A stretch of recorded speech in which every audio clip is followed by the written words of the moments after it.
ini cari menantu. Pasang kuping lo bilang, hei hadapin lo panitia punya palang. Wah, palang pintu. Bongkar. Ternyata panitia ini punya palang pintu. Palang pintu bagaimana yang harus dibongkar? Kasih tau nih, ngapain? Pasang itu, lu makan nasi tukang. Kalau jadi pengen tahu namanya palang pintu, gue punya karyawan. Iya.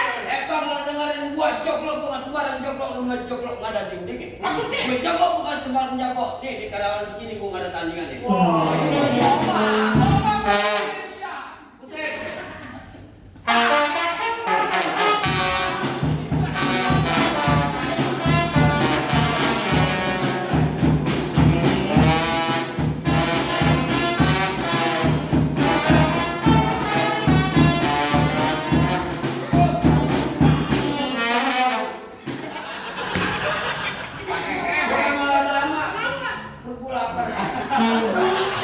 Cuma segitu doang. Punya kakak lo. Itu juga ada. Apa? Lurus bukan sembarang lurus.